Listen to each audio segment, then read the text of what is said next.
दोस्तों, आज एक सच्ची कहानी मध्य प्रदेश के एक छोटे से गांव की है, जहां एक एसपी साहब कैदी के भेष में जेल पहुंचे तो वहां पर उनसे एक जेलर ने जो वहां पर नियुक्त था एसपी साहब को थप्पड़ मारकर शौचालय साफ कराया। उसके बाद जो हुआ उसको सुनकर आप भी चौंक जाएंगे। यह घटना कोई साधारण घटना नहीं थी। इसकी शुरुआत होती है आलोक नाम के एक बच्चे से। जेल का नाम सुनकर अच्छे अच्छे भयभीत हो जाते हैं। आलोक एक होटल पर काम करता था। वह वहाँ पर बर्तन धुलता था, जिससे उसके घर का खर्च चलता था। उसके माता पिता बहुत ही ज़्यादा गरीब थे। वो अपने बेटे आलोक को किसी अच्छे स्कूल में नहीं पढ़ा सकते थे। वह बचपन से ही एक होटल में काम करने लगा। उसी से उसका भरण पोषण होता था। एक दिन आलोक जिस होटल में काम करता था, उस होटल के मालिक ने आलोक पर पैसे चुराने का आरोप लगाता है।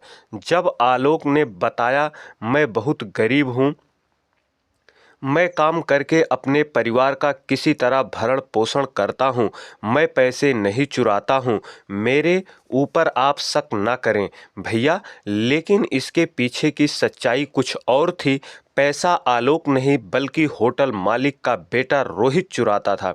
आलोक ने जब यह बात अपने मालिक से बताई तो होटल के मालिक ने अपने बेटे से पूछने के बजाय आलोक को पीटने लगा। कहा, तू मेरे बेटे को चोरी क्यों लगा रहा है? उसको किस चीज़ की कमी है और वो पैसे क्यों चुराएगा? क्या मेरा बेटा चोर है? क्या मैं अपने बेटे को पैसे नहीं देता जो पैसा चुराएगा? होटल के मालिक ने आलोक के नाम थाने में मुकदमा करवा दिया। आलोक को 3 माह की जेल होने वाली थी और लेकिन उसी जिले में संदीप नाम के एक एसपी साहब तैनात थे। एसपी साहब बहुत ही कर्तव्य निष्ठावान व्यक्ति थे। वो कभी किसी जाति धर्म में भेदभाव नहीं करते थे। वो सभी धर्मों को मानते और सबका सम्मान करते थे। वो मस्जिद में भी जाते थे और मंदिर में आरती भी करने जाते थे। उनका काम करने का तौर तरीका न्यायपूर्ण था। सभी लोग उनसे डरते भी थे और उनका सम्मान भी करते थे। आलोक को जब 3 माह की जेल हुई तो एसपी साहब ने आलोक से पूछा कि तुम्हें जेल क्यों हुई है? तब आलोक ने बताया, साहब मुझ पर झूठा आरोप लगाया गया है। मेरे मालिक ने मुझ पर होटल से पैसे चुराने का आरोप लगाया है। लेकिन एसपी साहब उसकी बात को सुनकर अपने काम में व्यस्त हो गए। आलोक को एक दिन थाने से निकालकर एक बड़ी जेल में डाल दिया जाता है और वह वहाँ पर बहुत परेशान होने लगा। उसके माता पिता इतने सक्षम नहीं थे कि उसकी जमानत करवा पाते या उसके मुकदमे की पैरवी कर पाते।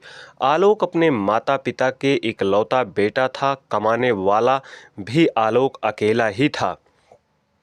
दोस्तों, जेल में आलोक के माता पिता उससे मिलने जाते हैं तो आलोक रोकर बताता है कि मेरे साथ बहुत अत्याचार किया जाता है। यहाँ पर दूसरे कैदी मुझसे काम करवाते हैं, मुझसे अपना पैर दबवाते हैं, मेरा खाना भी खा लेते हैं। पुराने कैदी अपनी अपनी गैंग बनाकर नए कैदियों को परेशान करते हैं। यह सब सुनकर आलोक के माता पिता फूट फूट कर रोने लगते हैं। फिर थाने में जाकर कहते हैं, साहब जेल में मेरे बेटे के साथ बहुत अत्याचार होता है, उसे मारा जाता है, खाना नहीं दिया जाता है, धर्म के नाम पर भेदभाव किया जाता है। तब दरोगा ने उन्हें थाने से धमकाकर बाहर निकाल देता है और कहता है, तुमने अपने बेटे को क्या सिखाया है कि जिस थाली में खाए उसी में छेद भी करे? आज के बाद यहाँ मत आना। 3 माह में तुम्हारा बेटा जेल से बाहर आएगा तो उसे लेने जेल में चले जाना। दरोगा द्वारा ऐसे अपमान पर आलोक के माता पिता रोते हुए अपने घर चले आए और फिर दूसरे दिन थाने पर फिर गए। लेकिन इस बार वहां पर एसपी साहब बैठे थे। आलोक के माता पिता ने जेल की सारी घटना बताई तो एसपी साहब ने कहा, ठीक है, आज शाम को मैं जेल जाऊंगा और देखूंगा कि जेल में क्या हो रहा है। यह भी देखूंगा कि तुम्हारे बेटे के साथ क्या क्या हो रहा है। तुम्हारे बेटे को कौन मारता पीटता है, कौन परेशान करता है। शाम को उस छोटे से मासूम आलोक की मदद करने के लिए एसपी साहब जेल के दरवाजे पर पहुंचते हैं। एसपी साहब जब आलोक से पूछते हैं तो आलोक कुछ भी नहीं बताता है, क्योंकि उसे जेल में ही रहना था। वह बताने से डर रहा था कि मैं बता दूंगा तो बाद में मुझे सभी पुराने कैदी और मारेंगे, पीटेंगे और ज़्यादा परेशान करेंगे। यदि आलोक गलती से भी उन कैदियों का नाम बता देता तो वह सब कैदी आलोक को जीना हराम कर देते, क्योंकि जेल में कैदी आपस में कुछ भी मारपीट करते हैं तो उन्हें कुछ होता नहीं है, बस उन्हें डांटकर अलग कर दिया जाता है। आलोक एसपी साहब से कुछ बताता नहीं है। एसपी साहब हमेशा सबको दया भावना से देखते थे। पता था आलोक अपने माता पिता की इकलौता संतान है। यदि आलोक को जेल में कुछ हो गया तो उसके माता पिता का ध्यान कौन रखेगा। बुढ़ापे में आलोक ही उनका अकेला सहारा था। दोस्तों, आलोक एसपी साहब को कुछ बताता नहीं है। एसपी साहब जेल से वापस अपने ऑफिस आ जाते हैं। एसपी साहब ऑफिस में बैठकर कुछ देर तक सोचते हैं कि आखिर इस मासूम बच्चे पर हो रहे अत्याचार का जिम्मेदार कौन है। मैं स्वयं हूँ जो कि एक एसपी हूँ, या उस जेल के सभी दरोगा जिम्मेदार हैं। आखिर एसपी साहब को उस बच्चे पर हो रहे अत्याचार से बचाना था। एसपी साहब स्वयं कैदी का कपड़ा पहनने का निश्चय किया। एसपी साहब को जेल के अंदर कोई पहचानता नहीं था। कैदी के कपड़ों में देखकर कोई और भी नहीं पहचान पाता। एसपी साहब कैदी के कपड़े पहनकर सबसे छुपकर जेल में जाते हैं।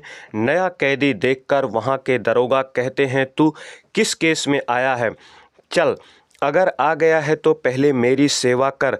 आज शाम को मेरे पास आना, मेरा पैर दबाना। मेरा शरीर कई दिन से दर्द कर रहा है, शरीर को भी मालिश कर देना। अगर जेल आया है तो यह सब तो करना ही पड़ेगा। जेल के अंदर की यह सब आम बात है। यहाँ तुम्हें सब कुछ करना होगा। एसपी साहब विनम्र होकर कहा, ठीक है, जो आप कहेंगे मैं सब कुछ करूँगा। अब तो जेल आया ही हूँ। एसपी साहब आलोक के पास जाते हैं और उससे दोस्ती करते हैं। आलोक के ऊपर सभी पुराने कैदी बहुत ही ज़्यादा अत्याचार कर रहे थे। कुछ पुराने कैदी और दरोगा एसपी साहब को भी बहुत परेशान करने लगे और उनसे मारपीट भी करने की कोशिश करते। एसपी साहब कैदी के भेष में इसलिए भी आए थे, उन्हें मालूम था कि जेल के अंदर कुछ गलत काम हो रहा है। जेल के अंदर सभी दरोगा आपस में मिले हुए थे। ऊपर से नीचे तक के अधिकारियों तक पैसे का बंटवारा हो रहा था। कैदी एक दूसरे को मारते पीटते, कभी कोई एक दूसरे का सिर फोड़ देता। इसकी सुरक्षा कोई पुलिसकर्मी नहीं करता। इस मकसद से एसपी साहब कैदी के भेष में जेल पहुंचे थे। दोस्तों, शाम को जब खाना खाने के लिए लाइन में एसपी साहब लगे थे तो एक दरोगा आकर कहता है कि तेरा क्या नाम है? तब एसपी साहब अपना झूठा नाम बताकर कहते हैं कि मेरा नाम रमेश मौर्य है। तब दरोगा उन्हें कहता है कि तू इधर आ। एसपी साहब उसके पास आते हैं और वो दरोगा कहता है कि अपने कपड़े उतार। एसपी साहब सोचते हैं कि लगता है इसको भनक लग गई है, तो एसपी साहब कपड़े उतारने से मना कर देते हैं। तो पीछे से आकर एक दरोगा उन्हें थप्पड़ मार देता है और कहता है, तू ज़्यादा जबान चला रहा है, जा तू हमारे तरफ के शौचालय की सफाई करके आ। एसपी साहब यह भी करने से मना कर देते हैं तो वह दरोगा एसपी साहब को डंडे से मारने लगता है। मारने के बाद वह उन्हें लाकर उस खाना खाने वाली लाइन में छोड़ देता है। तब आलोक कहता है, भैया इन लोगों ने आपके साथ क्या किया? एसपी साहब आलोक से कहते हैं, इन्होंने मुझे अलग किनारे ले जाकर मारा पीटा है, इसके बाद यहीं पर लाकर छोड़ दिया। तब आलोक एसपी साहब से कहता है कि भैया, जब मैं भी नया आया था तो ये सभी कैदी मुझे भी बहुत परेशान करते थे, मारते भी थे, पैर भी दबवाते थे, खाना नहीं खाने देते थे। और यहाँ पर ये सभी जितने दरोगा हैं ये सभी मुझे बहुत परेशान करते थे, मारते भी थे। दोस्तों, जेल में जो कैदी किसी के साथ गलत करता उन्हें पुलिस वाले कुछ नहीं कहते। जेल में बहुत ही छोटे नए कैदियों के साथ अन्याय हो रहा था। पुराने कैदियों को बढ़ावा देते थे, लेकिन सीधे साधे जो लोग थे उन्हें दरोगा बहुत परेशान करते, मारते पीटते। जब यह सब एसपी साहब ने देखा तो जेल में सिर्फ अपराधी ही नहीं थे, कुछ कैदी ऐसे थे जिनके ऊपर फर्जी केस लगाए गए थे। कुछ कैदी बहुत सालों से जेल में पड़े सड़ रहे थे, क्योंकि उनके माता पिता इतना सक्षम नहीं थे कि उनके मुकदमे की पैरवी कर सके। दोस्तों, आज भी भारत में ऐसे कितने कैदी हैं जिनके ऊपर फर्जी मुकदमे हैं, जेल में सड़ रहे हैं, और जो अपराधी है, क्राइम किया है, वो जेल के बाहर घूम रहे हैं। हमारे देश का कानून आज भी इतना अच्छा नहीं है। कई बार बिना किसी अपराध के जेल हो जाती है और बुरे लोग जेल के बाहर घूमते हैं। हमारे देश की कानून व्यवस्था आज भी इतना खराब है कि बिना निष्पक्ष जांच किए अच्छे लोगों को जेल हो जाती है, बुरे लोग बाहर आराम फरमाते हैं। दोस्तों, एसपी साहब खाना छोड़कर उस दरोगा के पास जाते हैं और कहते हैं, तुम आज इस कैदी को मारे हो, जिस कैदी को मारे हो, अगर यह जानोगे कि वह कौन है तो तुम अभी मेरे पैर पकड़कर माफ़ी मांगने लगोगे। तुम लोगों की जिम्मेदारी है कि जेल प्रशासन को सही से रखो, लेकिन तुम लोगों ने जेल के अंदर जो काम कर रहे हो, यह सब देखकर तुम्हें माफ़ नहीं किया जा सकता। जितने भी दरोगा थे वह एसपी साहब को बोलते हैं कि तू कहीं का प्रधानमंत्री या मुख्यमंत्री है, चल हट जा यहाँ से, नहीं तो अभी तुम्हारी पिटाई फिर करेंगे। एसपी साहब यह सुनकर हंसने लगते हैं और एसपी साहब उसे जेल के सबसे बड़े अधिकारी को बुलाते हैं। जब उसे अपनी पहचान बताते हैं तो जेल का सबसे बड़ा अधिकारी उन्हें सैल्यूट करता है। यह सब देखकर वहाँ के सभी दरोगा और कैदी घबरा गए कि जिस कैदी के साथ हम सब मिलकर ऐसा बर्ताव किया वह कोई साधारण कैदी नहीं है।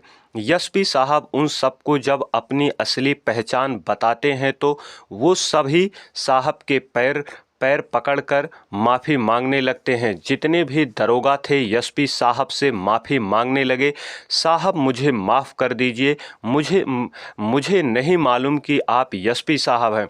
अगर मुझे मालूम हो कि आप एसपी साहब हैं तो मैं आपको बहुत अच्छी व्यवस्था देता, बाहर से खाना आता, पंखे और कूलर वाला रूम, आपकी सभी व्यवस्थाएं अच्छी रहती। एसपी साहब ने कहा, मैं यहाँ कोई अपराध करके नहीं आया और ना ही कोई क्राइम किया हूँ, मैं तो सिर्फ यहाँ इसलिए आया हूँ, मुझे जानकारी मिली थी कि इस जेल में कुछ खराब गतिविधियाँ चल रही हैं, मैं तो उन्हीं को देखने आया हूँ।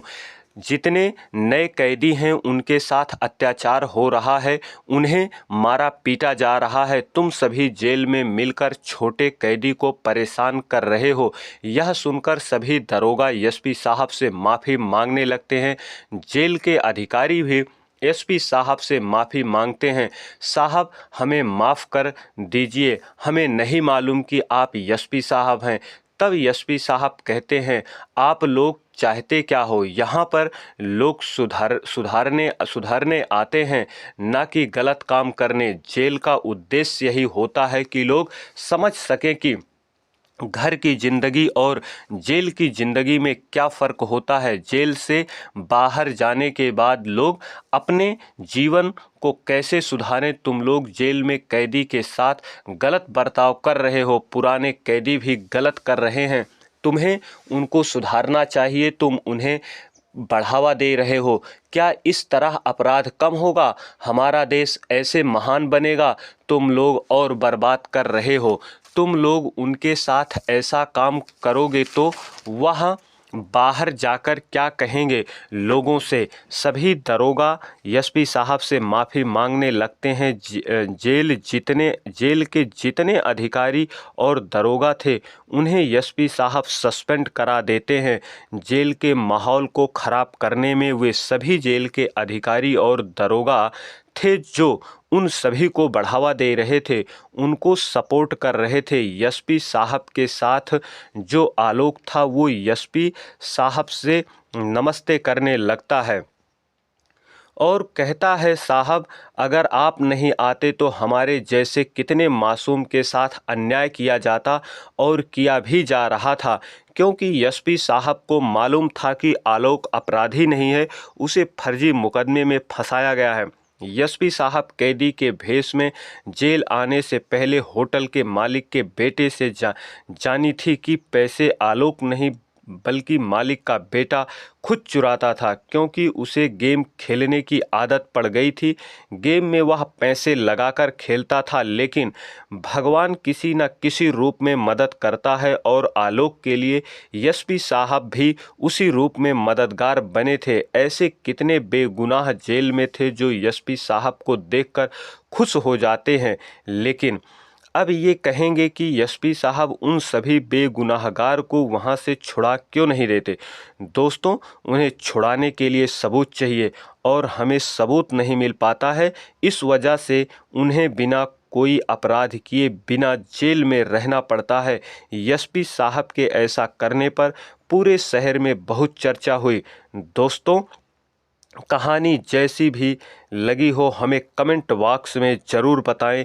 दोस्तों, जेल में फिर सब कुछ अच्छे से होने लगा। एसपी साहब यह सब कुछ बोलकर आए थे कि फिर अगर ऐसा होगा तो ऐसी सज़ा देंगे कि आप कभी सोचे भी नहीं होंगे। यह कहानी हमें यह सिखाती है कि एक को सही रास्ते पर चलने के लिए समाज के लिए कितना महत्वपूर्ण होती है। एसपी साहब अपनी ईमानदारी और कर्तव्य निष्ठा से ऐसा बदलाव लाया कि अधिकारी और कैदी के लिए एक सीख बन गया। एसपी साहब द्वारा ऐसे किए गए काम ने समाज के लिए एक अच्छा संदेश दिया। उन्होंने कहा, अगर ईमानदारी ईमानदारी से काम करे तो वह किसी भी भ्रष्टाचार को सुधार सकता है। उनके इस कदम के बाद जेल में सुधार होने लगा। पहले जो कैदी डरते थे अब वो आराम महसूस करने लगे। अधिकारी और कर्मचारी को यह महसूस होने लगा कि उनका काम सिर्फ कैदियों को सज़ा देना नहीं बल्कि उनका सही मार्गदर्शन करना और उनका सुधार करने की दिशा में काम करना है। आलोक और सभी कैदियों को यह महसूस हुआ कि कभी कभी एक सही व्यक्ति का हाथ पकड़ना ही उन्हें सही रास्ते पर ला सकता है। अब आलोक का विश्वास कानून व्यवस्था पर वापस आ गया। उसकी आंखों में उम्मीद की नई किरण चमकने लगी। एसपी साहब ने यह बता दिया कि ऐसा काम करना एक नायक का काम होता है। दोस्तों, इस कहानी के माध्यम से हमें किसी की भावना को ठेस पहुंचाना नहीं या किसी को आहत करना नहीं। इस कहानी से हमें आपको जागरूक करना, सचेत करना है। चैनल को लाइक करें, शेयर करें। चैनल पर पहली बार हैं तो चैनल को सब्सक्राइब ज़रूर करें। आप सभी का बहुत बहुत धन्यवाद।